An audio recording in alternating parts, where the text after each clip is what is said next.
Good afternoon, everyone, and welcome to today's webinar on the fundamentals of hardware principles in the Mindray DC30 ultrasound machine.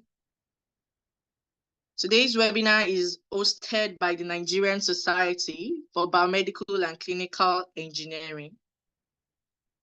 So we are excited to have you all with us as we dive into the key hardware features of the Mindray DC30, a widely respected ultrasound machine known for its versatility and performance in the clinical setting. Today's webinar will provide valuable insights for professionals looking to understand the technology behind this powerful tool. So before we dive into the content, I would like to introduce myself. I am Oluwatoyin, the moderator for today's webinar. And I have a few announcements to make. This webinar is being recorded. You may exit the webinar if you do not consent to the recording. The recording will be available on our YouTube channel, that is NSBC TV. And you will have the opportunity to make comments and also to ask questions at the end of the presentation. And these are the webinar's rules. You are to mute your microphone and camera during presentation to avoid distractions. And kindly signify your intention to ask questions or contribute by raising your hand.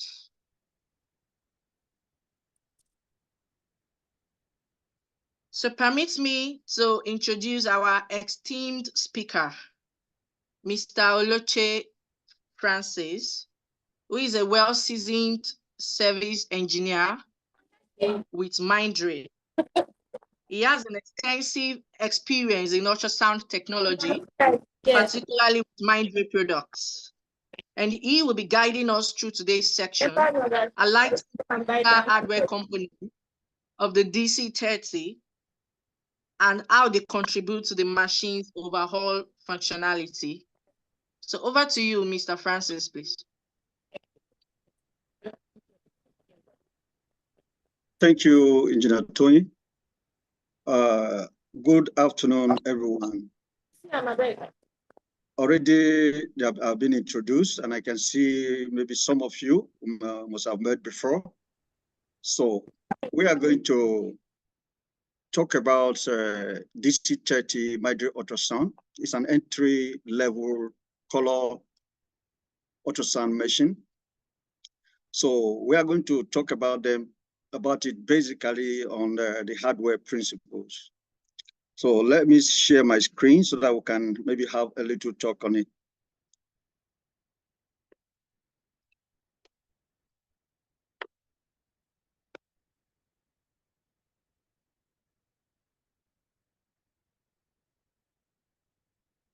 Sorry, let me just share my screen.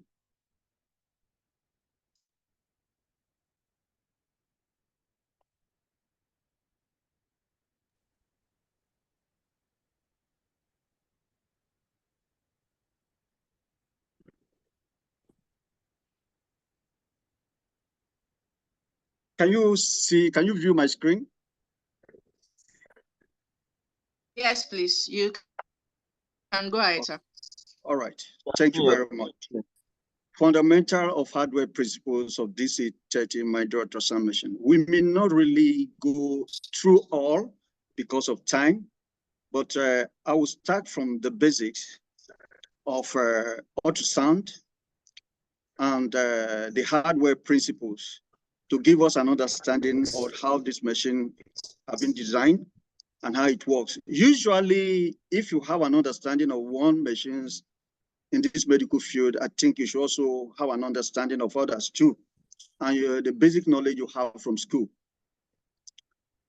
Like we have the contents. If we can exhaust all, we have hardware, preventive maintenance, and troubleshooting. Generally, this is the main thing that you should know about machines. You know the principle, If you don't know the principle, it will be difficult for you to even troubleshoot in case of problems, or also have to do the.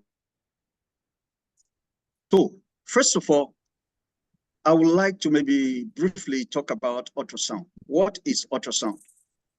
Or what's an ultrasound? You know that humans can hear sound in the frequency range between 20 to 20,000 hertz or 20 kilohertz. Sound is a mechanical longitudinal pressure wave that travels through a medium such as air, water, or metal. Now, what is the average speed of the ultrasound waves in human tissue? 1,540 millimeters per second. Then what is the average speed of ultrasound waves in outer space? Outer space have no medium for sound to travel. So it's just for 0 meters per second. Now, how can we generate ultrasound wave? It is very, very important. We have been hearing about transducer or the probe. These are made from some certain elements. Now, by using piezoelectric elements, we can generate an ultrasound wave in response to an electrical impulse. So potentially, a piezoelectric element cannot generate ultrasound except it has been excited by an electrical pulse. That is why the hardware principle is very, very important to achieve this. The ultrasound wave then travels through mediums such as the human body. For example, you want to maybe check the abdominal part, your kidney, the liver. These are what the medium ultrasound can travel to. Some of this energy gets reflected back towards the source. The source, as we know, is the body. The source, get back to the source. I mean, sorry, is the probe, is the transducer. Transducer is the source. And the medium is our body. All right. Piezoelectricity is the ability of certain material to generate an electric potential in response to applied mechanical stress. Then ultrasound transducer used in diagnostic imaging employ an array of piezoelectric elements. The probe, that's the transducer. Each element is wired to allow the application of short, high voltage pulses during the transmission of ultrasound waves and the reception of the electronic signal generated during the received phase. Now, the average 2D transducer utilizes 120 piezoelectric elements. That's why when they talk about elements in probe, the element is bad, or you have the channels. This is based on the elements design. That is why we also have different models of machines. For example, you have DC30. We also have a lower version. We also have a higher versions. The higher the version, also will determine the number of the piezoelectric elements that is involved. Some is more than 128, and based for your information, this one also will help on the resolution and the image quality of the machines. So it's good to know about this. That's why when we handle the probe, we handle it with care.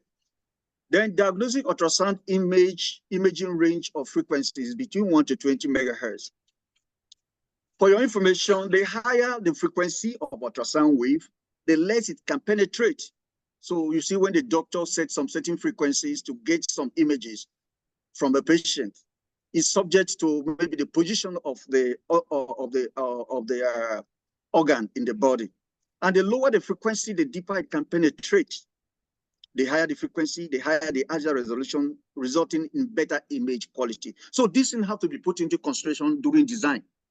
When a company is carrying out the design, they put this into consideration to make sure that they have a good resolution during scanning. And the lower the frequency, the lower the axial resolution, resulting in lower imaging. Now, let's look at this before we get into the hardware part of this machine. The ultrasound system applies high voltage pulses to the transducer elements. Why? Piezoelectric materials like quartz. Potentially, it cannot maybe generate the ultrasound, the sound waves. So it needs what? A voltage pulse to excite it. This produces ultrasound waves that travel to the human body. One, you need that sound from that piezoelectric element, the probe. Then this will produce wave that goes to the human body, then interact with various organs in the body. You have your kidney, you have the liver, and others. Okay, the reflected energy travels back to the transducer. There's a reflection. Ultrasound wave goes to the body. Yes, that's what there's what an echo. There's also a reflection. That's what I mean. Where each element acts as a receiver. Now, for the elements of the probe, Mindray designed its elements like in the older version of elements or transducer that were designed. They were designed in such a way, one, a piezoelectric material elements will transmit, the other one will receive, meaning it will take more time for the whole procedure to complete. But Mindray ultrasound is designed in such a way that what the elements that act as a transmitter also receives, saving time. The reflected ultrasound energy is converted into tiny electrical signals. That's why you see that. You can see those things, this conversion turned to an image that you can see. The ultrasound system processes these signals to produce an image that represents these reflections on the monitor. The reason why the hardware is necessary. The reason why also the software part is necessary. So usually when we talk about our ultrasound, we also talk about the hardware part and we talk about the software part too. So maybe later we will talk about that. Even if it is not this time, we'll create time to do that. So the basics of ultrasound is what prompted the design of this hardware. So let's go further. Now, let's look at this. You have a transducer. Think about the piezoelectric material.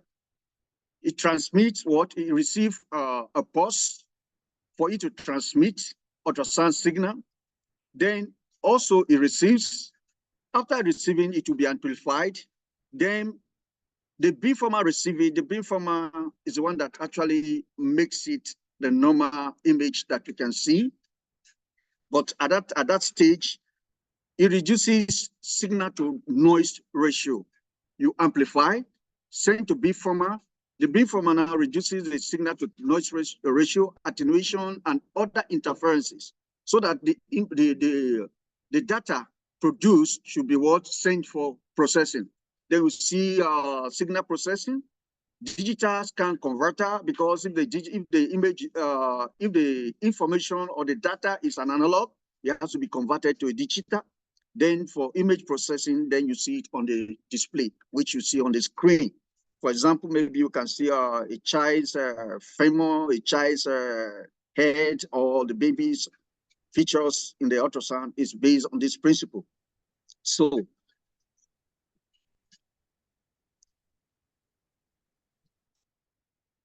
all right, we can go for, we can start with the hardware. We look at the overall structure, the main unit, probe interface system, I/O and peripheral system. The I/O is input and output, peripheral system, and the power supply system. These are what makes an ultrasound work. This is what actually is the building block of what an ultrasound is. That's what I'm saying invariably. Okay, let's look at the hardware structure. I believe this. If in the course of the training or the discussion, let's make it interactive. You can ask questions as why we are talking. No problem, because at times maybe after finishing this part, you may forget what you need to ask. So this is the hardware overall structure. We have what? The power supply what? Module. We have the power supply module. We have the main unit. Then, if you look at the power supply module, for your information, the main unit comprises of the ultrasound unit comprises of what? The main unit module, the power supply module, the monitor, the control panel. So let's look at the power supply. We have what? Like the red line is what? Power supply. The black is, hello? The black is ultrasound signal, which you can see as an echo. Then you see the blue is for what? Communication and control signal. This part is very, very important. If you have an understanding of this part, I think you are good to go in the hardware structure. Let's look at the power supply module. The main power supply goes into the AC/DC unit, but remember, it passes through this AC/DC unit linked to an isolation transformer.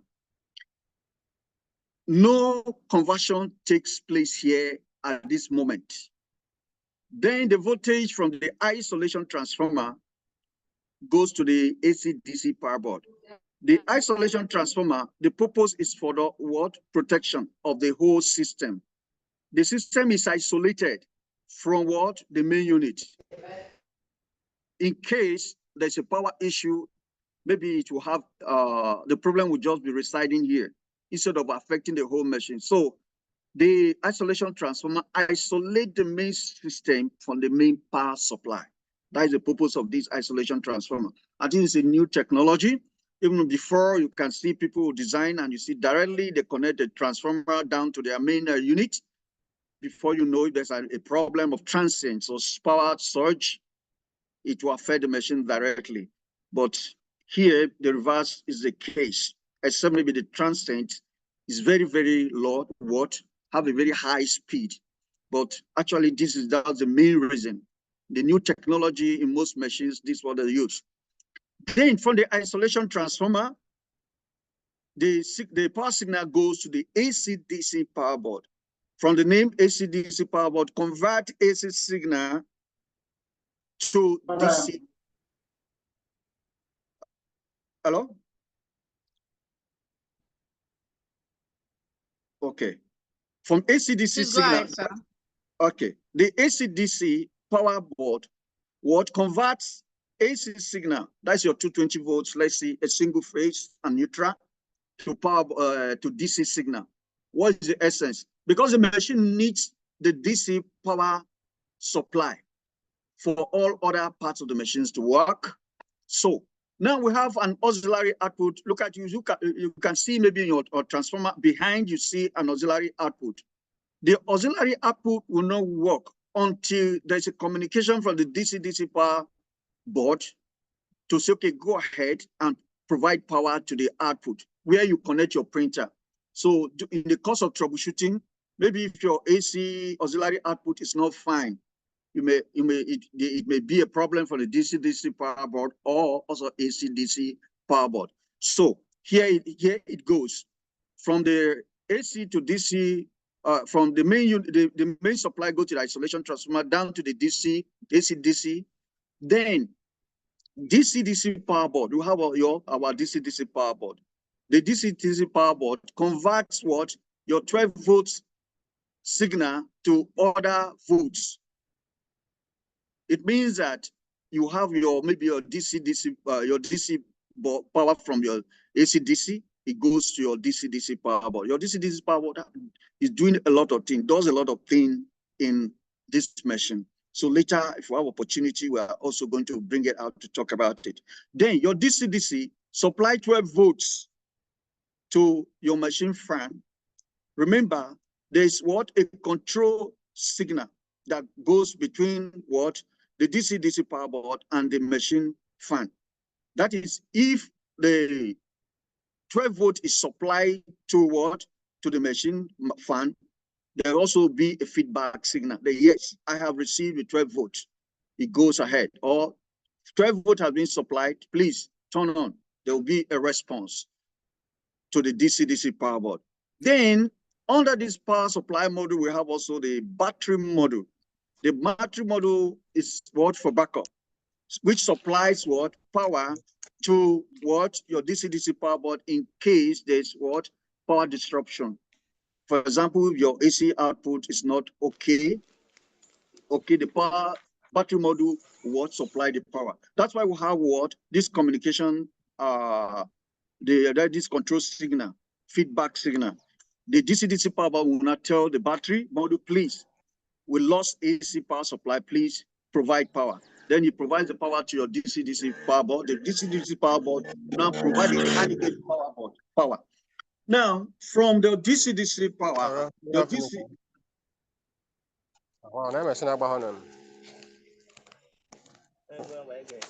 Hello?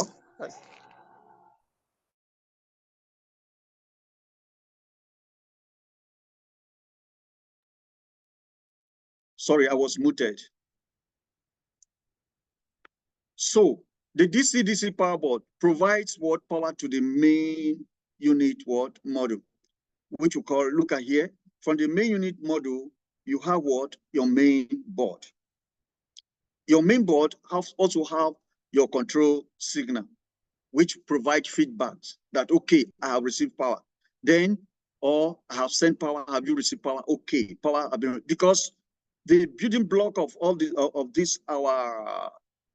of the PCBA or the board, we have some chips that are there, which what are microprocessors, which contribute, which what transfer all this information, feedback or control signals, one to another.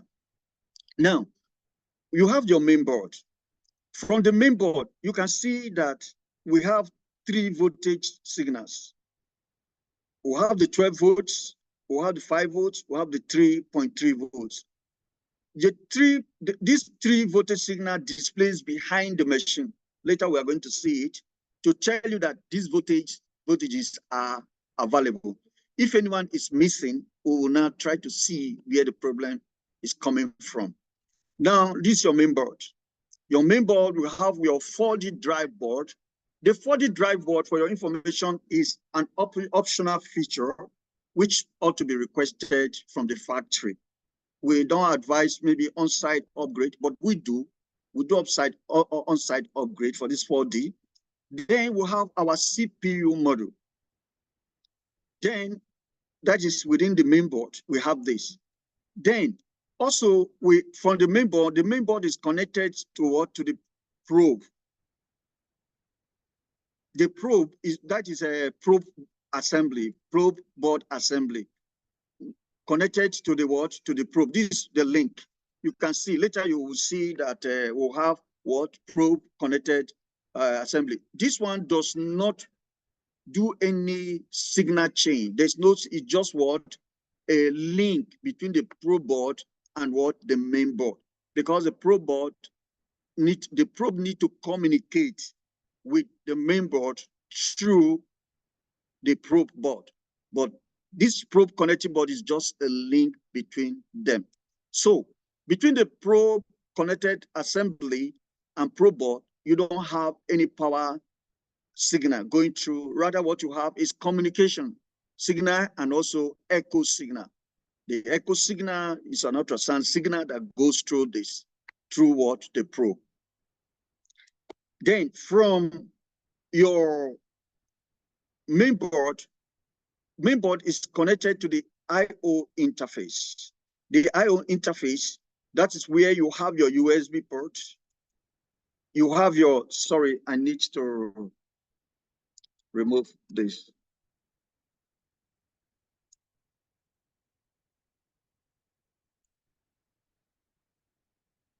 Oh, all right.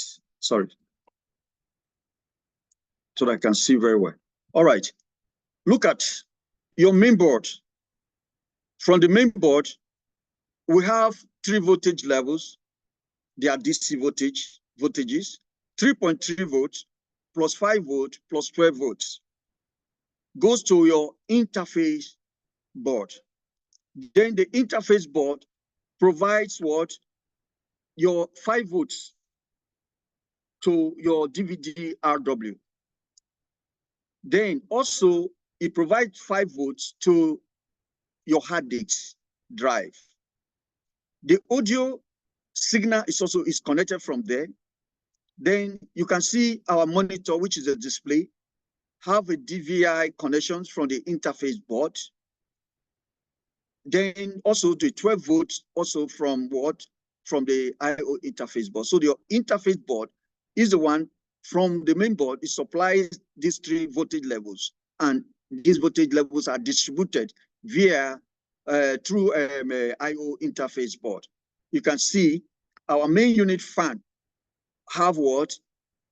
Your 12 volts power supply from your interface board, which also rotating speed, feedback, and control. That's why at times on our machines, you can say maybe ventilation is bad. It needs ventilation, meaning the main unit is what? 40 because of the response. If the speed becomes lower than the normal speed, it provides information to the main board via this I/O interface board, and you see it displayed on the screen that though the fan may be working, but there will be an alarm.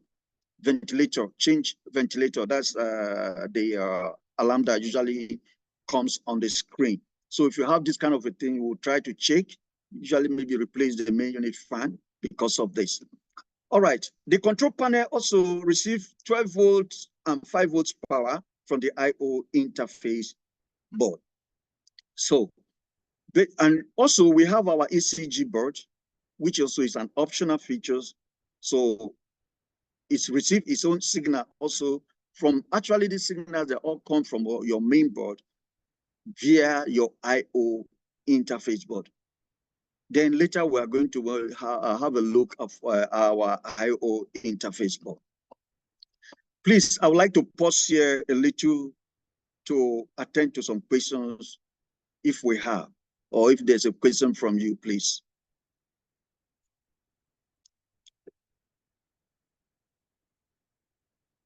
Hello? Hello?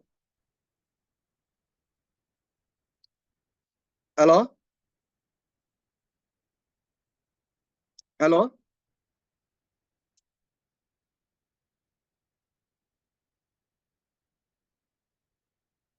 Hello?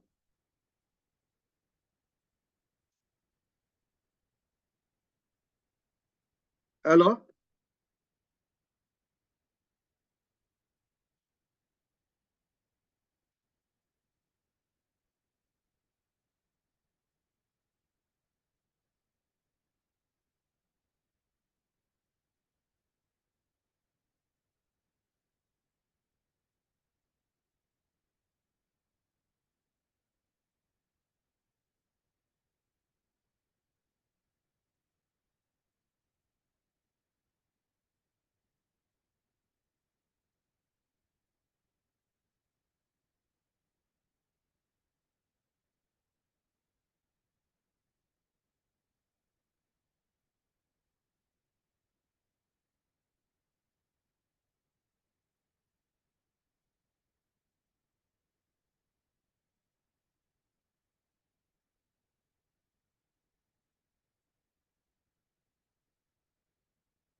Yes.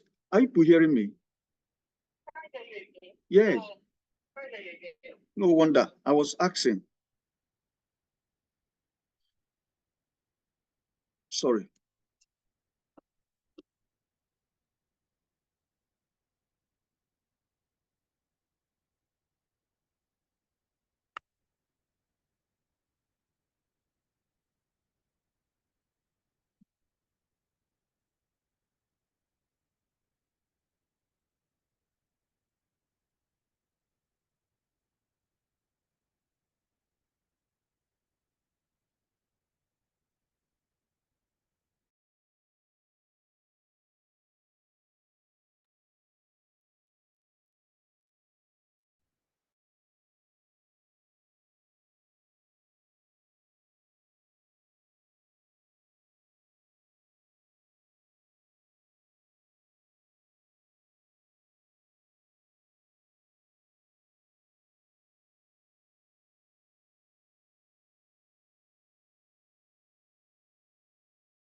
Yeah, sorry for the interruption, everyone.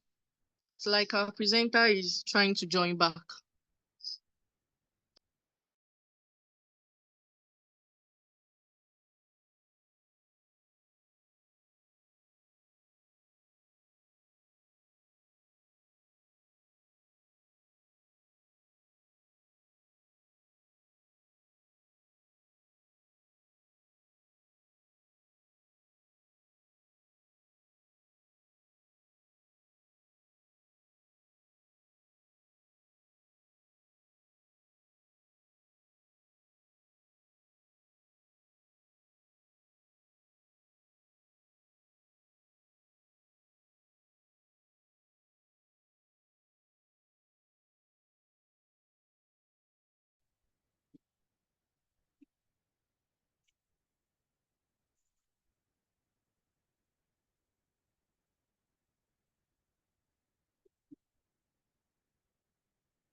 Hello, can you hear me now? I have to leave and re-log in. Yes, please. We can hear you now. I'm sorry, please. Where All right, sir. where did we stop? Because actually this page I talked until I thought I'll finish with it and I was asking a question.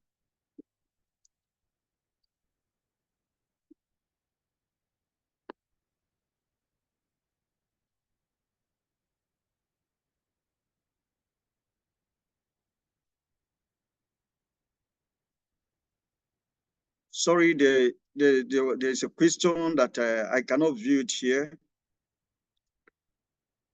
Can it be asked? Okay, someone dropped a question earlier. Yes, I'm He trying to said, check. okay, please, does the battery get power from the AC DC power board and supplies the DC power? Please, Okay. does the battery get power from the AC DC power board and supplies the DC power? All right, thank you very much. The battery it has a charging unit. There's a charging unit for the battery. When the AC is working, the battery is idle. The battery supplies when the AC is off. What I mean is this: the way your UPS works is a principle of your UPS. When the UPS is connected to your computer, the UPS is idle but charging. It cannot send any voltage to the DC-DC power. The voltage will be sent to the DC-DC power until the power is off. The DC-DC power board will communicate with the charging unit. Say, please supply power. And the battery will now be turned on to supply the DC voltage to the DC-DC power board. So it works like a UPS. That is why anytime we are supplying it to a client, we'll let them know, even though if you don't have a UPS, but you need to have your surge protector just to protect the machine, because when the power is off, the machines can still work. So it's just the principle of what UPS. And if you don't have that and you have option of buying an online UPS, which have also a protected device inbuilt, you can also use it. But still, to me, if you have a good power supply, there's no need for UPS because the UPS feature is embedded in our machine. But okay, also for your information, the battery is also optional. It's also optional. So when you are making requests, please let them know that you need the option of the battery. If not, they will supply without the battery model. Does that answer the question?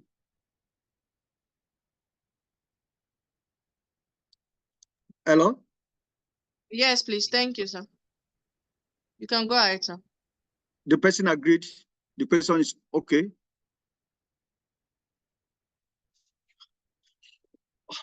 All right. Any other question here on this slide?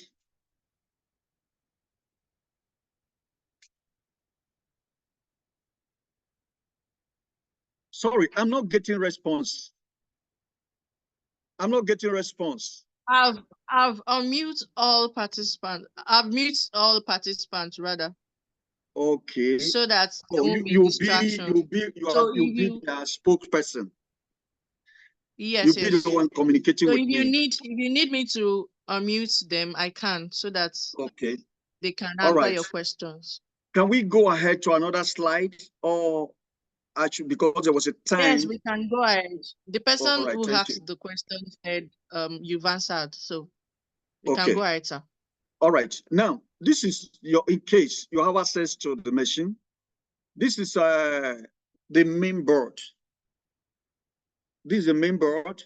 If you watch, there's a little thing I need to explain here. There are two end. The front end and the back end. The front end is signal transmission and reception. This is where you receive your signal and transmit the signal. And this is where the back end is, where the signal is processed and transferred to the display screen. So your CPU module, your beamformer, circuits, they are all here. So now for other model, the reception module and the transmission module, they are separate. So if you have a problem with transmission or you have a problem with reception, you'll be advised to change the main board, because it's a compact system. They are all linked together. So anytime there's a problem with any of these circuits, so you'll be left with no option than to change the main board. So we have the main back end and we have the front end. I think other companies and brands, they have a similar thing like that. The front end and the main end, where you receive a signal and transmit, and the signal is processed and sent to your screen. All right. Now, we have, this is a diagram of the main board. We'll just talk a little here. Let's see. We have the probe board. This is where you connect your probe. You connect your probe through the probe board. So what happened here is that you have your transmission, like from our description of our piezoelectric principle. What you do, you send voltage impulse to the probe. There will be a transmission, also there will be a receiving. So as mentioned earlier, the probe connecting board is just to link the probe board with the main board. This is your main board. This is a voltage isolation, so that during transmission, the high voltage transmission signal will not interfere with your receiving signal. You can see the channels. You understand? You're receiving of 8 channels, 16 channels, then 64 channels. All depends on the elements of the probe. So there will be a transmission of the signal, then there will be an echo signal. That is, there will be a receiving. Now that receiving now will be sent to the beamformer for noise reduction, you see, in form of data for noise reduction, then prepared the data for what? Signal processing through your LVDS signal ports. All these are connecting ports for high speed signal without with low noise. Then you see that our digital processor, FPGA, you understand? That's a feed programmable gate array. It's a chip. From there, then to your CPU module through your PCIe. These are just a connector. This PI is just a connector. You cannot use any connector around here. All these connectors have to be in this one, so that the data can be transferred without any disruption. Without any disruption. So what the raw signal, the raw data that you have can really get to your CPU module. So this is your front end that I was saying. The front end is made up of the probe board, the probe connecting board, and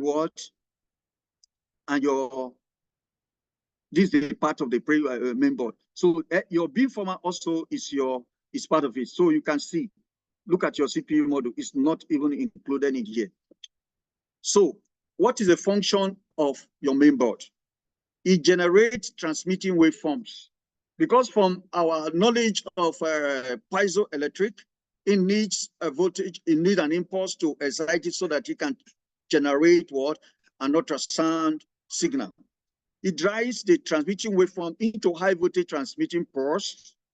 It isolates transmitting high voltage to protect the receiving circuit. This is high voltage isolation. You understand? So then echo receiving low noise amplifier, then variable gain amplifier according to different part controlled through your TGC. You know, when you have your TGC on the control panel, any adjustment you made goes through your main board. It converts analog echo signals into digital signals from the block diagram you had before. Then beamforming, signal processing, then upload them to your CPU. At this stage, it is your front end signal transmission and receiving. Also, signal processing also is done on this. So the CPU now will fall among the back end. So this is the function of your front end main board. Then the back end main. Do you have a question about the front end?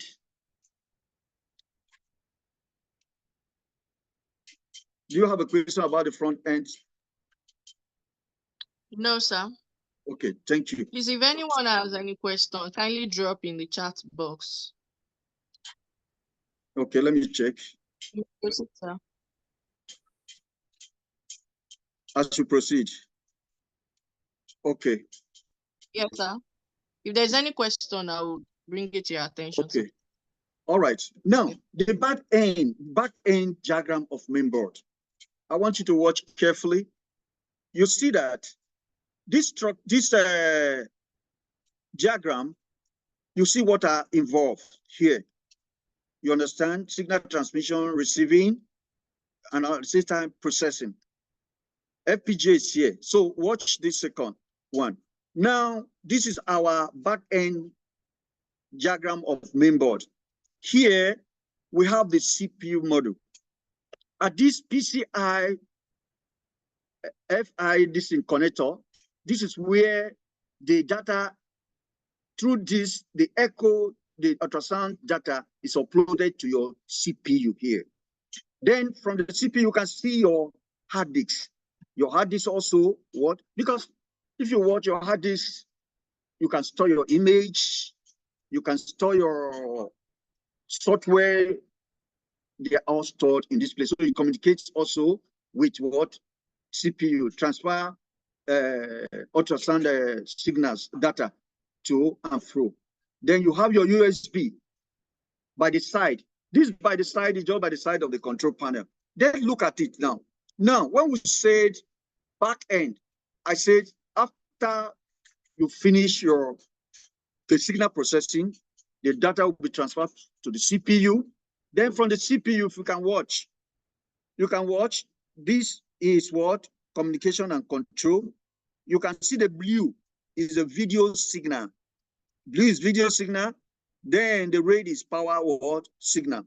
Now, the back is what? The control signal. So the CPU controls work together with the Ethernet port, the audio port, and the USB port. You want to store data, you want to retrieve information, you want to connect to your network, you can use this. All this through your I/O interface board. So the I/O interface board is linked with the main board at this point. At what? The back end, where you upload, you can say is the interface between the ultrasound and the user. He can make use of the USB audio, he can hear, then also he can see the power indicators. Look at the power indicators here, 5 volt, 12 volt, and 3 volts that come from the main board to tell you that this indicator are the rare part of the machine, they are available. So if any of the LED is not showing, it means you are losing one of them. For example, from the top, 5 volts. If it's not blinked, if it's not having any, if it's not lit, what you have is means that your 5 volt is missing. Then we need to find out why the 5 volt is not there.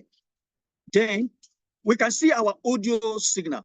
Now, there's a control, the signal to the multifunctional FPGA through your low voltage differential signal connector. It goes through this to the multifunction FPGA. Look at now the multifunction FPGA. Look at what it did. Multifunction does a lot of things. Now the data provided to what? To your video encoder. Then the video encoder now can now provide video signal through your S-video or video. That is why you can connect your printer to print. That from your S-video, also from your video. This video encoder is just like a converter. A converter converts video signal to the ones that we can really use. Then you can also see your DVR encoder. The DVR encoder is what? The monitor is connected what to the DVR encoder from at this point. Through also from the CPU, then to multifunctional FPGA. So the multifunctional FPGA is doing a lot of work. The video signal is coming out, the control signal is also coming out of it. So you can see, even from the main board, 12 volt is supplied. I think the 12 volt is supplied by what? Our I/O interface board, based on what we have seen earlier. So you can see the monitor connected through here. Then also, you see your power supply module. Your power supply module is at this stage too. You can see your power signal on the red arrow. It provides power towards your main board. The power button also is controlled through this. We can watch. This is our control panel. Our control panel is just like our back end is just an interface between the user and what? The ultrasound. Okay, look at our control panel. Our hard disk indicator is also there. You have a status of hard disk indicator through what? Our power supply management FPGA. The on and off signal is also from our what? Power supply management FPGA through your CPU. At times when you switch on the machine and it's not turning on, you cannot go directly to tell us that it's just a power supply. We need to investigate the how it works and how it operates and how it came about. That is why, but from MyDre, we have our troubleshooting procedures and try to identify where the problem lies anytime it occurs. So we also have our USB connected to your CPU module on the control panel. So on the control panel, your USB is linked to your CPU. Also here, then we can use that. We have our USB port on the control panel. If you see the side of the control panel, you can also have you can see it there. So Then from here, we also have our system monitor circuit, which we are not going to talk about it here. It has its own slide, which we'll talk about. So basically what happens on the back end is that when the raw data is received from the beamformer and processed, is sent to your CPU module.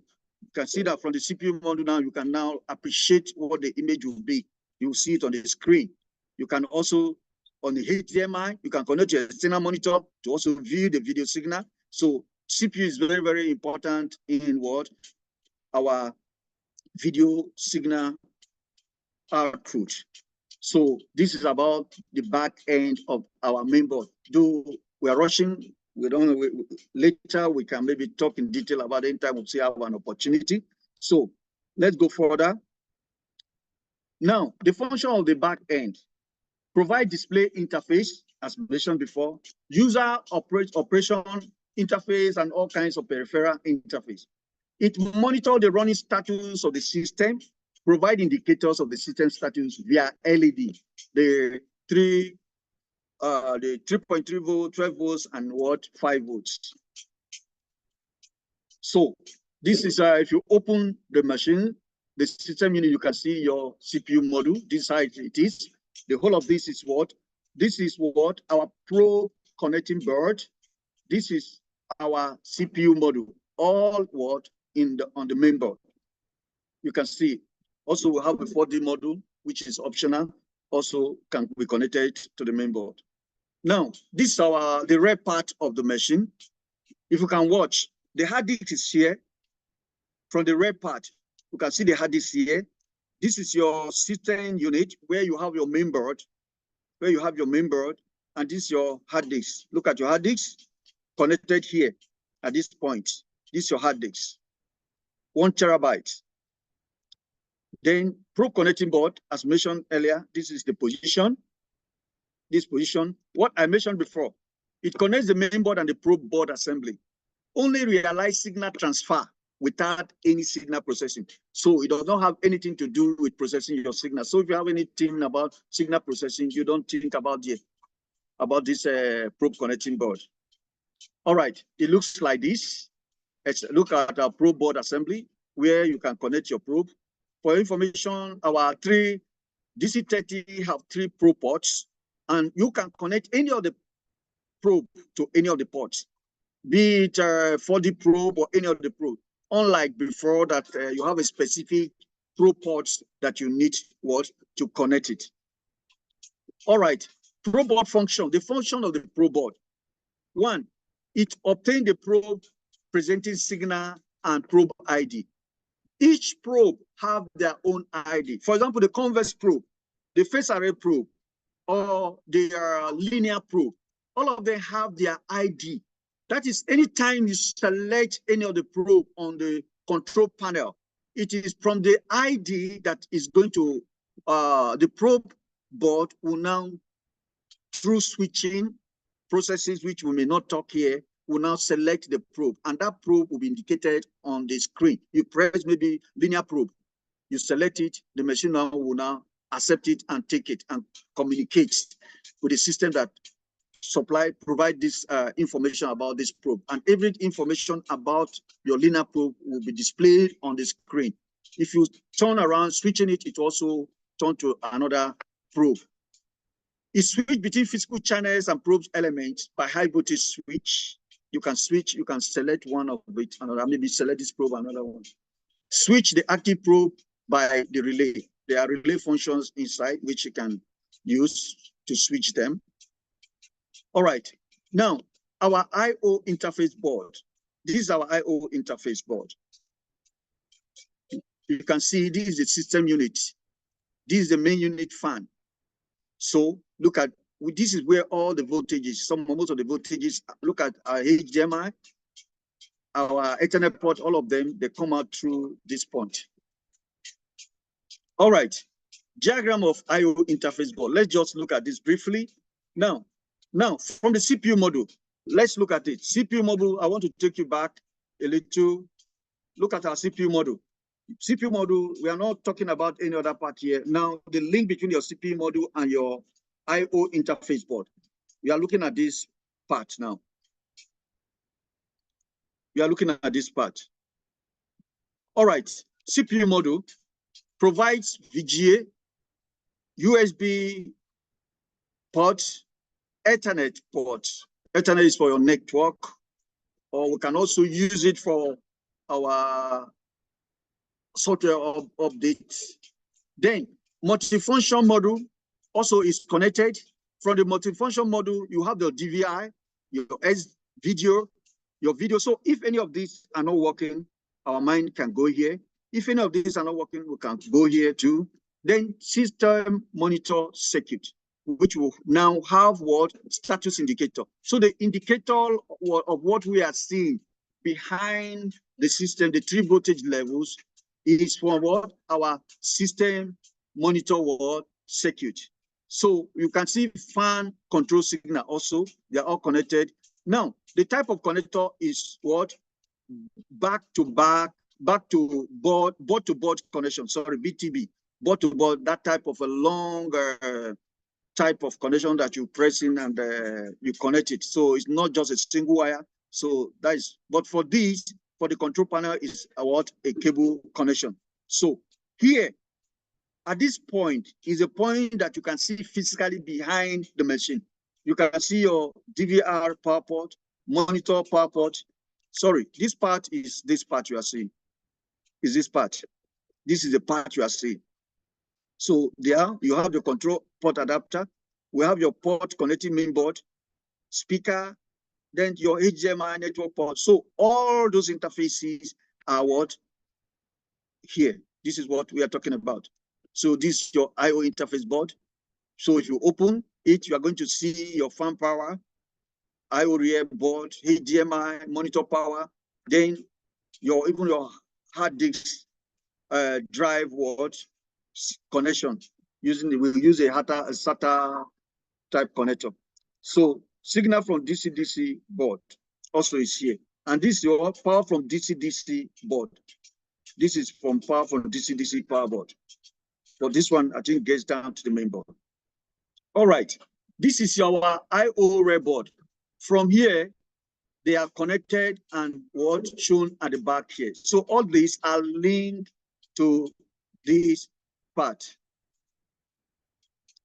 They all link here. They all link here because you cannot connect those things directly. So they should provide an interface. This is an interface that communicates with that. Please. All right. So this is a diagram of I/O rear board. Look at it. You can see network connection to network port. This is what we are seeing. This is your PCBA I/O port. This is the back plane, and this is what is connected with. And these are our power indicators, those 5 volts, 12 volts, and 3.3 volts. So is there any question here before we proceed?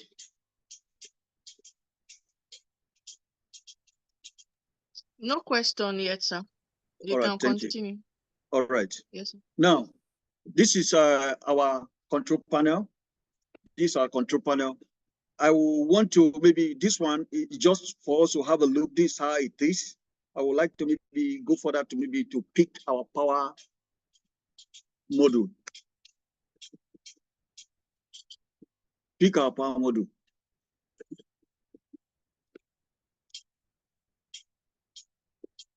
All right, this is the diagram of the control panel. This is the diagram of the control panel. This is something that you can also really comprehend.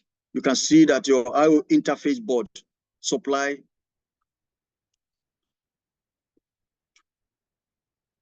So I/O interface board supply your control panel PCBA 12 volts and what? 5 volts. So all these are the other things that are there. Look at the track board, the TGC board, and you can see our main controller, your track board scan, they are all right here with the buzzer. So look at your monitor. The monitor resolution should be 1920 by 1080. So even though if you want to connect an external display to your HDMI, please try and follow this, follow this resolution. All right, this is the diagram of your LCD display screen from your I/O interface board. You see I/O interface board, really, if there's a problem there, a lot of things will not work because that's a port that actually supply a lot of powers to some of these other part of the machines. For example, the 12-volt supply, DVI signal from there, and 12-volt control signal, then 5 volts is supplied there. Your inverter board supply 12 volts to inverter board also through your control board. Your high voltage through your inverter board when you convert it then to your LCD screen. So you can see how they work. So we can see the control signal, we can see the video signal, we can see the power signal in their colors. Like here, the video signal is what? Sent to your LCD screen via your LVDS signal what? Connector. All right, this is your DVD. DVD is by the side. Actually, it is open from the back, but it's from by the side. You can view it. So this is your DVD driver. All right. Now the ECG is at this port. It's optional. It's optional. This is your ECG module. So anytime you need an upgrade, there's no problem. We can do on-site upgrading. All you need to do, tell us the serial number of the machines, then we can apply for it. It will come and you will now fix it. It's not difficult to fix. The way you see it, just the way you are going to connect. Just open the machine and you fix it. It won't be difficult for you. You did something more than this, so it won't be difficult. So our ECG module is optional, though it can be upgraded on site. Now, this is your power input. Now, we are going to talk about the power supply system, because actually mostly the issue that will arise will come from the power supply system. Even if you have issues with maybe the main board, maybe the machines cannot turn on, there's a way it is. So I want us to just focus on this for this period. It's very, very important, even though we cannot finish the whole slides. Here is very, very important for us to, let's go through it. Now, this is our DC-DC board, the one we saw on the block diagram or the schematic diagram. And this is our AC-DC board. I want to show you the position. Let me see. I want to show you the position here. The position is down here, sorry. Is down right here. The position is down right here. Look at this at the base here. So when you open the rear part, you are going to see at the floor of it, you are going to see this board just lying flat like that. So you see all these fuses, then you see your switch selector. Please, this switch selector 220 volts and 110, because these machines can go to the US for their voltage and also can be here. So please, this place should not be touched. The way it came from the factory, let it be that way. And this is a connector, the link between the DC-DC board and the AC-DC board. Okay, this is your isolation transformer. This is the isolation transformer. So you can see this port as the port that goes to the machine, and this one is the one that receives the AC power. So your AC power goes in through here and comes out to here to your AC-DC. So from that diagram, the power does not go to the AC-DC directly. It comes from your through your isolation transformer. This is what isolates the main unit from the power source. Very, very important. So at times, maybe you have a power issue. It could be the one that is having problem. Maybe the surge, you must have destroyed one way or the other. So this is the isolation transformer. Now, this is our battery module, and this is your battery connecting board. So the battery charges through this board. So it's connected to your DC-DC power supply. You can see the position of the battery as shown before. This is a battery. All you need to do when you open the rear, you can take it back and pull it out, and you can also replace it. During replacement, it's not difficult. All right. Diagram of power system. like this is the red part. We have 3 voltage levels, 3.3, 5 volts, and 12 volts, 1, 2, 3. So anytime, okay, you can see it here, power voltage, 12 volts, 5 volts, 3.3 volts from DC-DC board. So anytime any of this is off, you need to check whether DC-DC board is providing, does automatic, is just telling you that this voltage is absent. Anytime it's off. Maybe after checking your IO board that the connector is fine, it means that you're losing one of the voltages. So you may end up changing your DC-DC board. Okay, let's look at it here. Look at, this is a clear description of what we saw before. Now this is an isolation transformer. Sorry, let me take this off so you can see it well.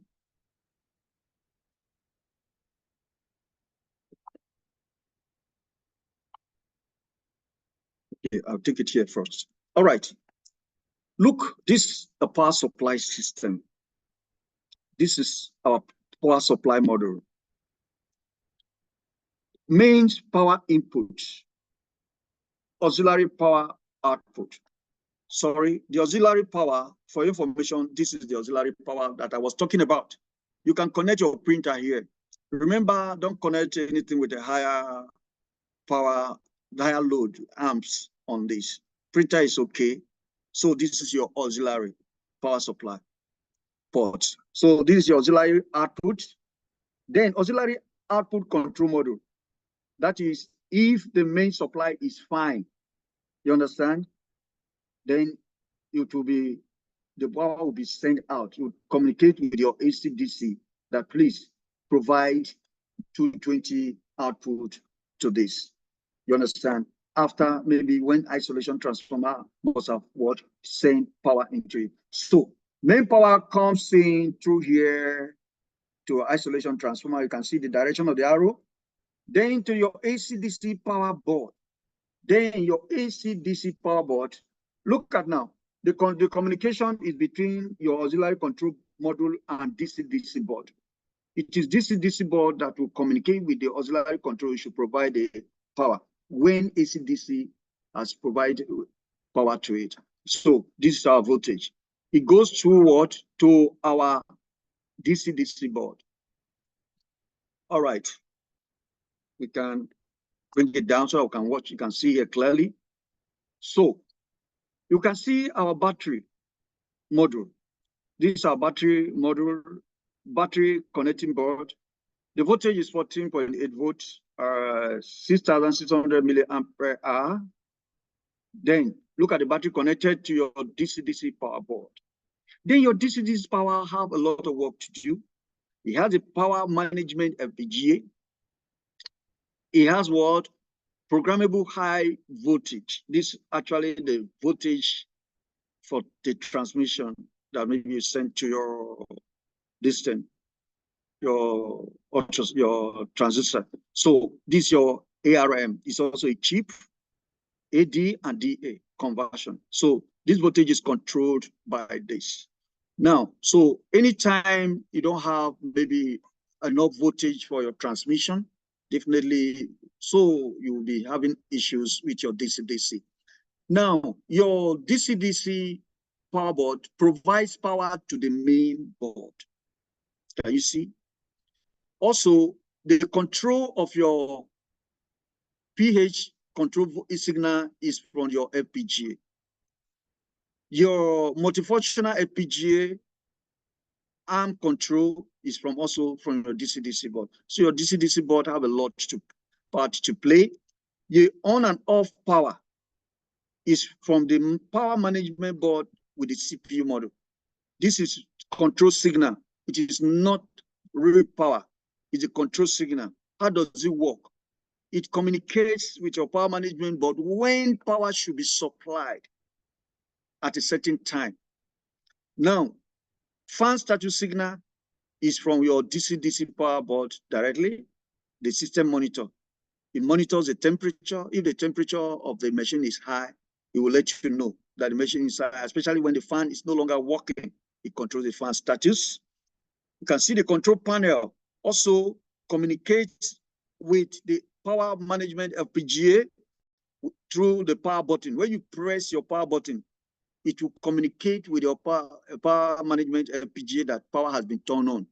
Then the power management board, power management FPGA will now start communicating with the necessary channels, which if we have time, we'll go to, I want us to do one troubleshooting of power so that we can really appreciate this. Then battery status also from your ARM. Your ARM provide the status of the battery, so you can watch how they are connected. If the battery status is not okay, this is what it is. If the battery is charging, it will tell you maybe if it is green, it's fully charged. If it is amber, it's charging some percentage. So this is where the indicators come from. So the battery is charging, or the battery level is indicated on the screen is what from this what ARM on the DC-DC power board. So if you can watch your I/O interface board, where if your DC-DC as ONO provide this 5 volts, 12 volts, and 3.3 volts to your I/O interface board, which will now provide 5 volts to your hard disk, 12 volts to your monitor. So if the monitor at times is off, we need to also see whether the voltage is going there, apart from other things. So your control panel receive power 5 volts and 12 volts for other components that are embedded in the control panel PCBA. Then your DVD drive 5 volts and 12 volts. So basically, this is what the power supply system. Any question here? We can see the power distribution. You see, CPU module display fan, look at the voltages. So the power, they all have their voltages. The voltages that what the DC-DC power provides for the machines. Is there any question here? I would like us to maybe, if there's yes, time. sir, there is a question. Okay, all right. Can I read the questions? Yes. All right. We have, what is the implication of connecting wrong resolution external monitor? Usually, from my experience, it will not display. It will not display. I witnessed that some time ago in some hospitals. Maybe after connecting, they will call me, it's not connecting, then I'll tell them maybe they should change the monitor. When they change the monitor resolution, it's fine. At times, the monitor itself cannot even accommodate, doesn't even have the resolution inbuilt. So there's no way for you to set. You know, some monitors have different ranges of resolution. The way your computer is, you can set different resolutions. If it's fixed and it's not up to this, it will not display. But if it's within that resolution, it will display. Or the display may be too abnormal. Maybe a little size display may come up, may not be full. So this is what actually happens. Usually if a monitor or a screen is not having the right resolution, these are the things you should expect. Generally, these are the things you expect. It may not display, or the display may not be full. And the machine also, the monitor at times may display wrong display or no signal. So it's possible. All right, thank you, sir. Thank you. Another question. When there is signal failure, which did not point out the source possibly on the screen, how do you troubleshoot? Number two, when signal failure, or you want to take that the first one first? No, you can bring it up. Okay. I think it's fine. When signal failure is from pointing at control board, how do we trace the cause? Or will you just change the control board? Or is there a device that can be used for the troubleshooting? All right. When you say control board, you know, is it control board or I/O port? Because we don't have anything control board there. You remember? Is it main board or which of the boards? It should be explicit. It should be direct. I think Mr. Celestine should come and ask the question directly. Let me unmute him so that he can ask. Okay. Mr. Celestine, I hope you are still here with us.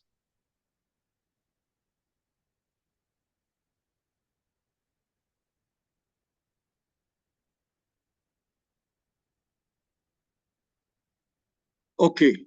Maybe let me take the first one. Okay. Hello, this is Celestine. Okay. It's like Mr. Celestine. Yes, good afternoon, everybody. Can you explain your question or rephrase it? It's like you're in a noisy environment. Yeah, exactly. So the second question is, we're trying to know if the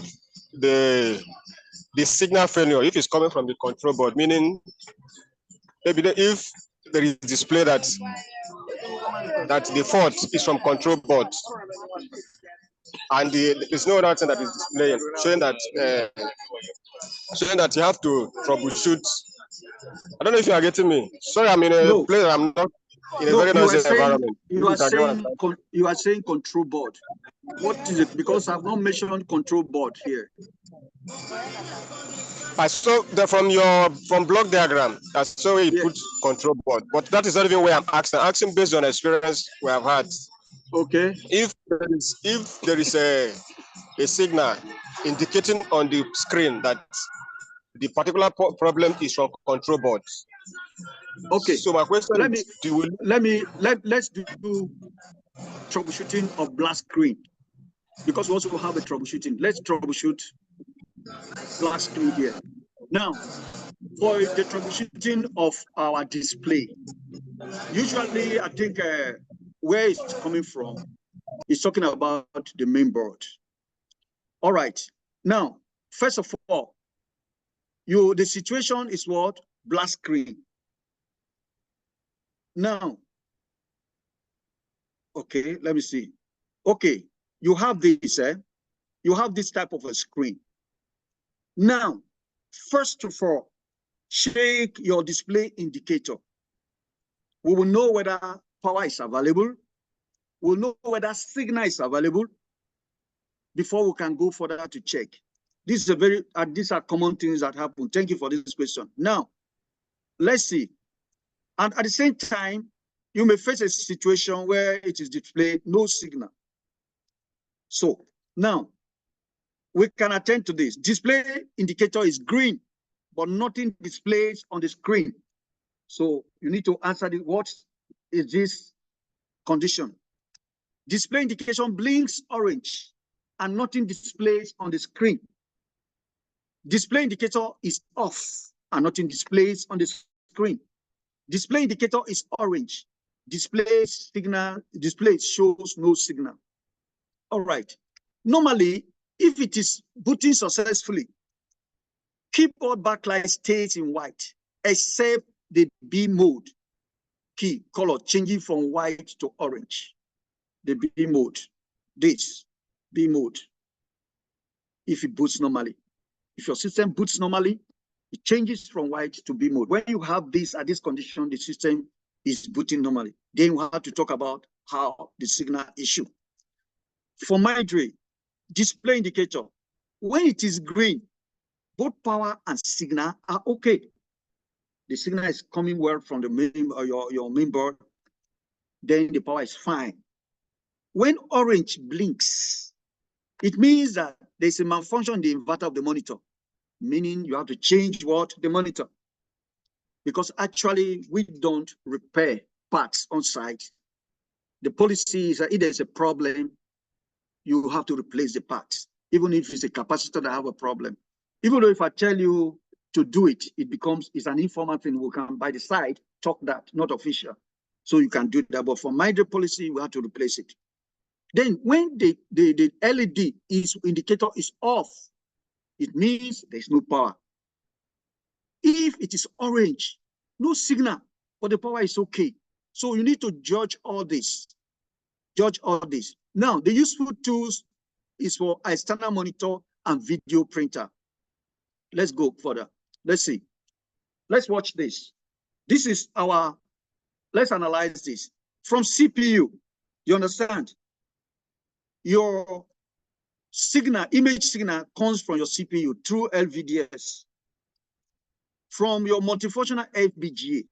Then from your multifunctional FPGA, which is in the main board, this one will answer your question too, because I understand what you are saying. We have DVI encoder, we have video encoder. From the DVI encoder, it provides what? The signal to the monitor, which is our display. The signal also is connected to your HDMI. From our I/O interface, we have what? Our video, and we have S-video. So let's look at it. If these conditions, we see this condition, green, both power and signal are okay, it means that we may end up changing our monitor. If it blinks, the inverter is bad. You change, this one is to change the monitor. But the first case, we may see check other things. And if there is no power at all, we will check, we'll see that power is not supplying, then we'll get the source of the issue. And then if there's no signal, but the power is okay, let's look at it. Now, I have this. From here, this is your main board. So your main provision of the signal is from CPU module. Then they are separated on the multifunctional FPGA through DVI encoder and video encoder. Now, if this one is not displaying, and I see that maybe the power is fine and the signal is fine, I can use an external monitor to check this. If the external monitor works, your monitor is what? Bad. Then it means that your DVI encoder is fine. But if your external monitor is not fine, it means this section is bad. It means it could be from your DVI encoder. But let's still check. If this section is fine, your video signal is fine, and your video signal is fine, it means that this part is bad. It means that the signal coming from your CPU module is fine. It means that your main board needs to be replaced. We need to judge it through this. Now, let's go through our flow chart. Black screen, display indicator color. If it is orange, use external monitor or video printer if they are okay.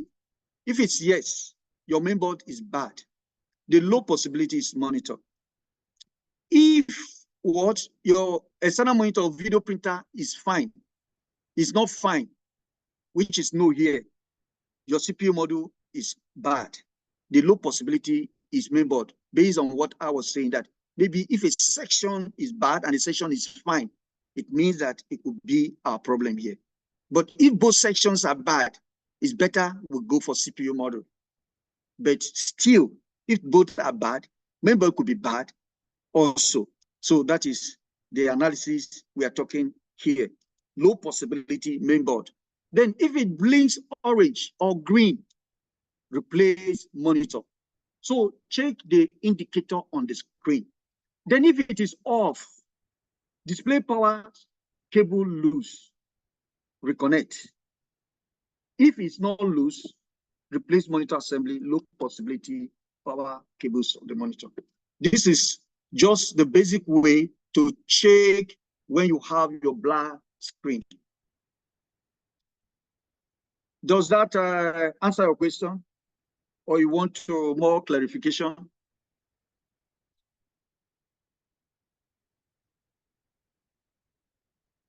Hello?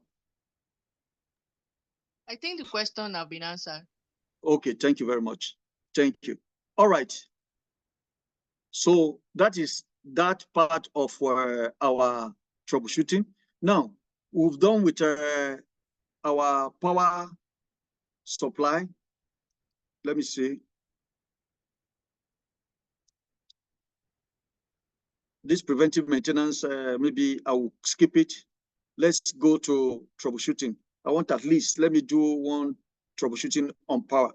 Let's see. What do you think? Because of time.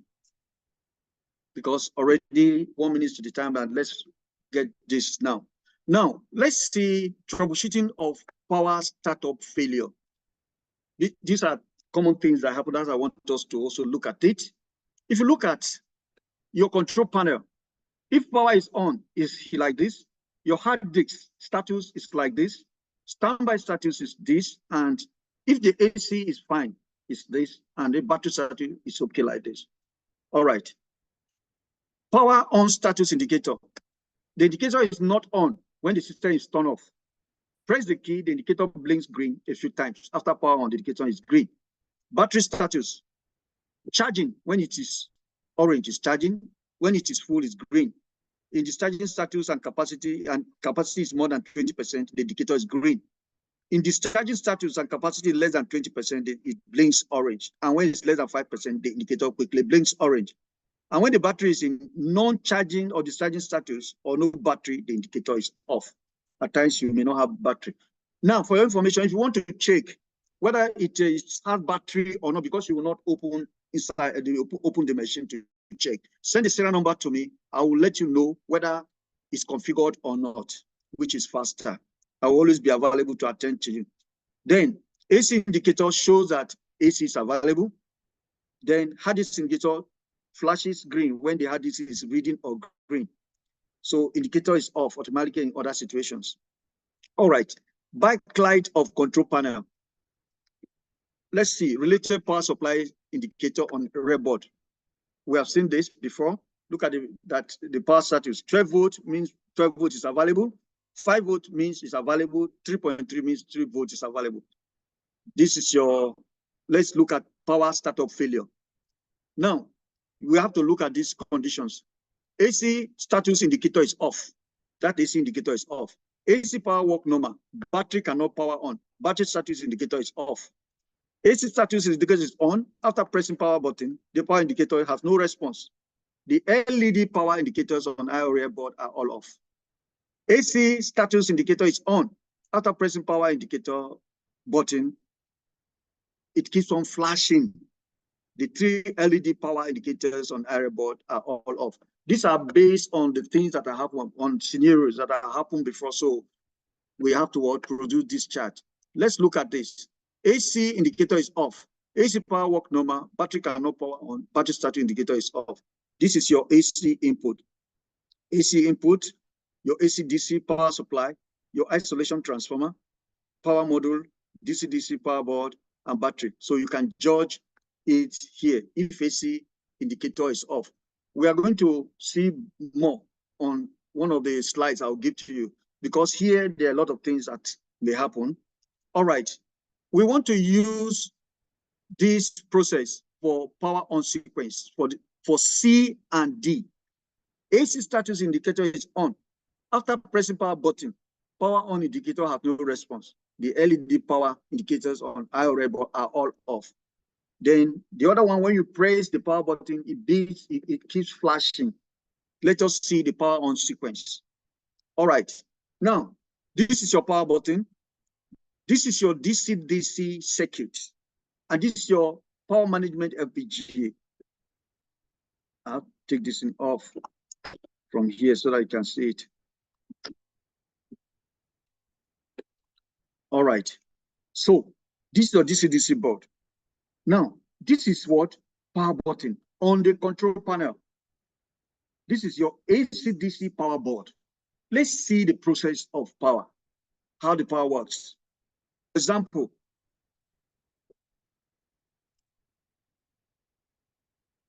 Sorry. All right, sorry. Okay. Now, watch this. Anytime the power is plugged in and there's AC, this is what will happen on the machine. The AC-DC power board will have what? The signal 12 volts. It will provide 12 volts to your power management FPGA. Then the power management FPGA will communicate to DC-DC circuit. Please enable 5 volts standby voltage. it will now provide the 5-volt standby voltage on the main board. You can see it will now display here. This is when. So if you are losing this, you may check your AC DC power or your AC input if they are bad. But because if they are okay, definitely it should come out this way, except maybe you have your DC board bad. Because if DC board is bad, your FPGA management, your power management FPGA will not be able to communicate to provide a standby voltage. So let's look at it now. Then after the standby voltage has been provided to the CPU, what happened? The DC circuit communicates with the power management, but oh, I have provided my 5-volt standby. It is okay. It will not continue for power. So now you press your power button. When you press the power button, look at how it goes. There's a stage that the thing was blinking continuously. I want you to look at that. At what stage? After pressing the power, let's look at what stage. You see, when it gets to power, let's see again. Watch carefully. At what stage is it started blinking? When it goes to what? Power management FPGA. Now, it goes this way. You press the power button. It goes to what? It communicates what? With the power management FPGA. The power management FPGA will communicate with what? The CPU. That power button has been pressed. The CPU will now communicate with the power management FPGA that I'm at the dormant position. Yes, I received the signal. That's the S3 and S4. Then let's see further. Then the power management FPGA will what? Communicate with DC board. Please enable 12 volts to CPU. It will enable the 12 volt. You get it? Then what happened? Is that after enabling, it will say, okay, the 12 volt is okay. I have provided the 12 volt. Then it will now communicate, the power management will communicate with the PC, the CPU. Please power on the system. Then when you power on the system and you say power is okay. This is how it works, and you are going to see all this shown. So when it starts blinking, usually in Midre, based on the experience you have, when it starts blinking continuously, you are requested to what? Replace the CPU. Look at it. Blinks from your power management board, then it continues blinking. When the blinking continues, it means that the CPU have not communicated with the power management FPGA that I have what? Power button has been pressed. So CPU board will be bad. If this second condition, if AC indicator status is on, after pressing power button, power indicator keeps flashing. The 3 LED power indicators on the I/O red board are all off at this condition. So if they are all off at this condition, the CPU, listen, you see, start blinking until it turns on. If it did not turn on, the CPU board is not going to turn to this red color. When it turns to this, that means the power is fine. But we did not turn on it, means that the CPU cannot communicate with the power management board that the power is okay. This is just a basic troubleshooting. Then, if it is on battery, it's not on AC. When the battery is connected and your AC power is off, the 14.8 volt power will be provided to the DC circuit and communicate with the power management FPGA that to provide a standby voltage for this.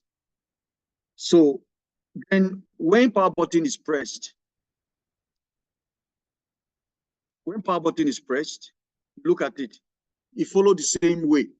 The only thing is that the battery is what we use. You will not see the battery indicator at the initial stage. So we follow the same pattern. So this part how we judge some issues of power. So usually when this first case if this first case, AC status indicator is off, we can think about check your AC.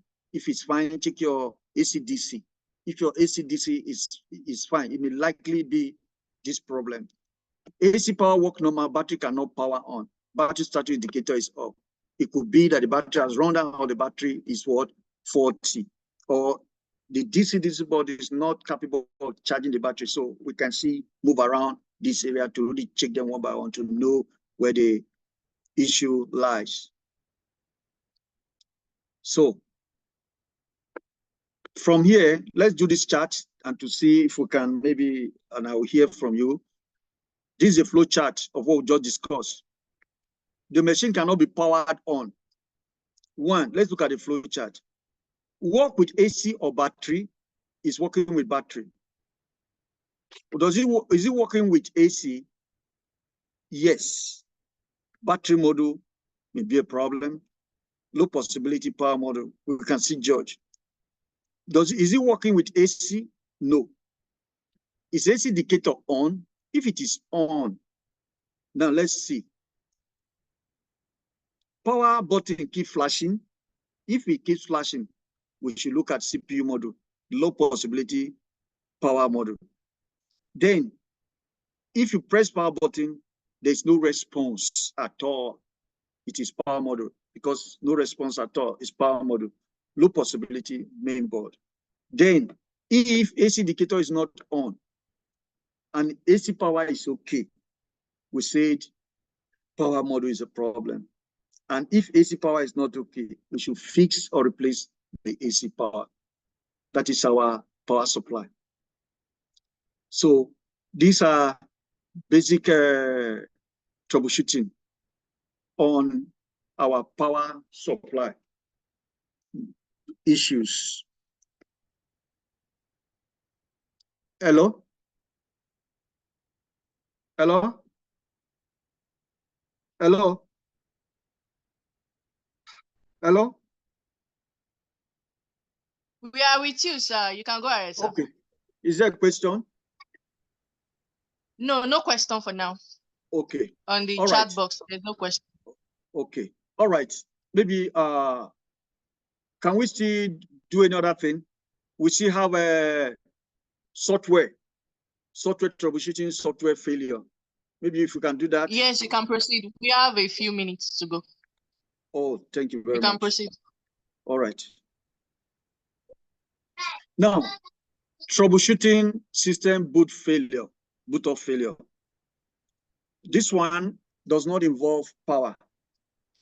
It's software issue. From my day, based on what you have seen before and experience, we'll highlight this process so that we can see what can be done if you have a problem. The system, let's see how the system is power on. You cannot judge how to solve problems. If you press the power button on the control panel, blank screen in a short time with BIOS startup graphics. So this is your BIOS portion. What happened? Power on status indicator is green after 3 seconds flashing. Control panel backlight lights on. Power status indicators that is on the rear backplane, they are all on. Fan starts to work at this point. So anytime you see this screen, also check whether fan is working. Check whether the display, the green lights, 3 of them are working. Status, no, the power on status indicator is green. All right. At this point, after this, you don't do anything other thing, a machine continue to boot. There will be a startup of Linux operating system with these graphics, Migrate, healthcare within reach. Then at that time, hard disk indicator starts flashing. Then the next stage is what? The Doppler startup. The Doppler means the application software startup. So after that, the color of some key like break mode on the control panel turns on orange unless dialog box appeared. So from there, you can come to user screen. This is the normal booting process for Mindray ultrasound generally. Just a little, maybe if you have other models, higher models, maybe the BIOS display may be different, but this process is the same. So let's see. Boot off failure. At what stage does the machine stop booting? For example, is it at this stage, at the BIOS stage? Is it at the Linux stage or the Doppler stage? When it stops at the BIOS setup, that is at this stage, the CPU module needs to be replaced. So if you have such case, communicate with us, CPU module will be replaced. But anytime you have the black screen, if it is black screen, because after this, you hear a little, a short black screen before the Mindray. If it's black screen, Linux boot up, Doppler boot up. If it stops at any of this stage, that is, it stops here, or within here, black screen, it stops here without reaching the user interface. Sorry. All you need to do is to recover the software or replace hard disk. You are replacing the hard disk. When you replace the hard disk, the software will be preloaded from the factory and it comes to you and you place it. It will be plug and play. Then, if you want to do the software recovery, we will advise you give us the serial number, we'll know the version of the machine, of the software. Then you can do the recovery.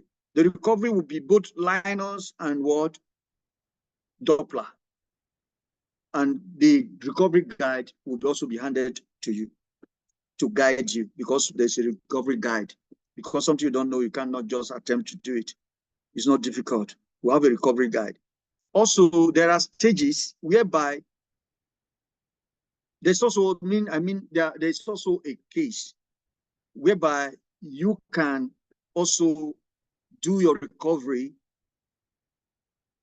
for Doppler alone. But definitely you can't do for Linux alone. You can do for both Linux and Doppler. But for you to do for Doppler, the system must boot normally. What I mean is that it has to be on a normal booting screen before you do your Doppler recovery, because the stage at which you do, you must be on that screen. But anytime you cannot boot completely, you must do the operating system and the application software recovery together. So these are the cases that you can face. Any of this one, when you face any of these cases, you can apply this troubleshooting guide in this flow chart. So that is about the software troubleshooting issue, that is startup failure involving a software. For the hardware part, which related to power supply, we've done that already. And if you have any question here, you can still ask, because here is for the monitors, for the display, black screen, which we have discussed it based on the question somebody asked earlier. So, but if you still have a question on it, you can still ask. So basically, these are the things we need to know during troubleshooting. Though, based on your knowledge, if you have any issue, like especially the power issue, you can easily check them. But anytime maybe you have issues, you can follow up this guide or communicate with us. We'll be able to be of help to you anytime. So if anybody have any question at this time, I think we can ask. So I'll not keep you too long. So if we have maybe other time, we can still discuss more. Maybe you can pick up a part and we can discuss on it in detail. So Tony.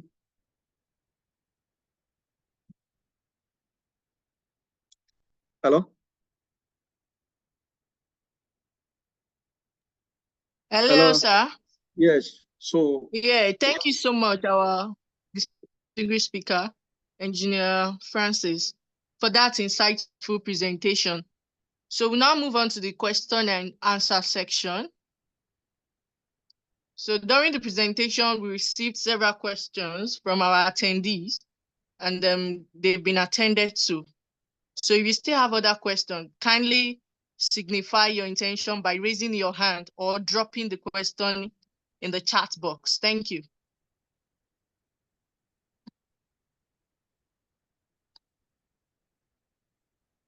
Okay, there's a question here. How can I know if the video encoder is okay? Okay. How can I know if the video encoder is okay? Okay, let's go back to. All right, here. How can you know if the video encoder is okay? Let's watch this. If you have this, your DVI encoder, and the monitor is working, or the monitor is faulty, and you use a external display unit, and the external display unit works or is working, it means that your DVI encoder is working. Are you getting me? Then maybe that is, if you are sure this DVI encoder is working, it means that your display is fine, either here or here. But you know that both of them are looped together. So whatever you have here, if this is fine, you should also have here. Then, in this case, maybe your video is not working. Let's take an instance. You connect your printer, because your printer usually is connected to the video port. Your printer is not working. You also connect to your S-Video. Your S-Video is not working. And you know that this one is working. So you will know that there's a problem here. Because if there's a problem with multifunctional FPGA, both of them won't work. But as far as this one is working and this part is not working, we suspect that the video encoder is faulty. But remember, we don't replace it. Rather, you should opt for changing the mainboard. It's basically how to check it. Because we don't have a device on site to pick it and check for your information. You understand? So it's just like we cannot confirm on site with a device, but you are suspecting maybe up to 90-something% that is the problem.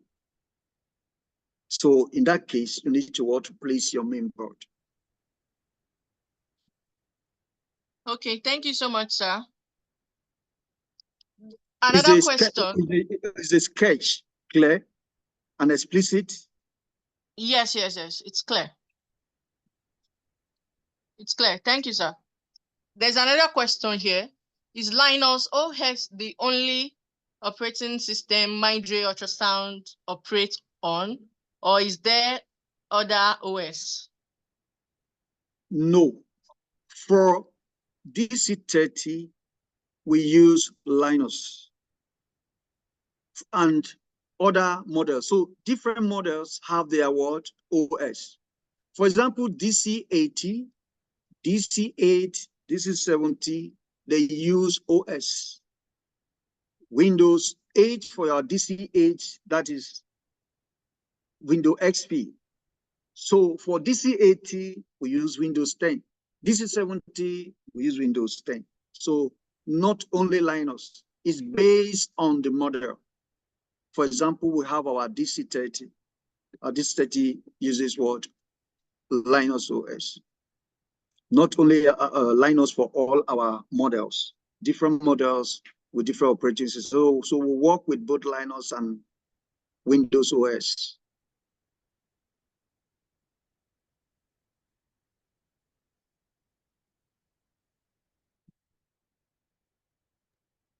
All right, thank you so much, sir. Thank you. Kindly Welcome. signify your intention to ask questions by raising your hand so I can unmute you, please.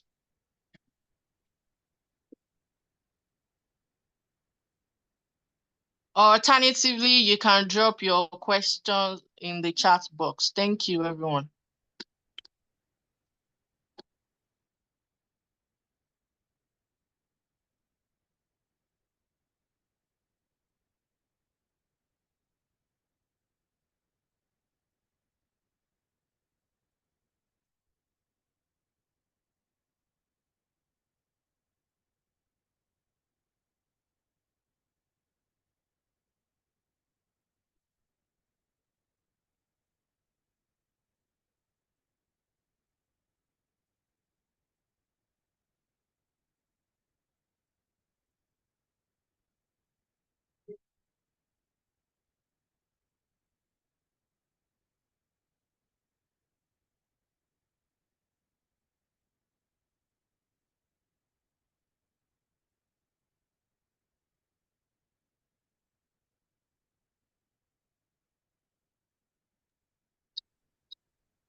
So thank you so much, everyone.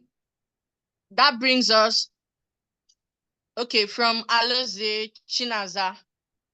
She said, thanks so much, sir, for the lecture. It was very insightful. Can the manual be shared or it's personal? I can share the manual with you, no problem.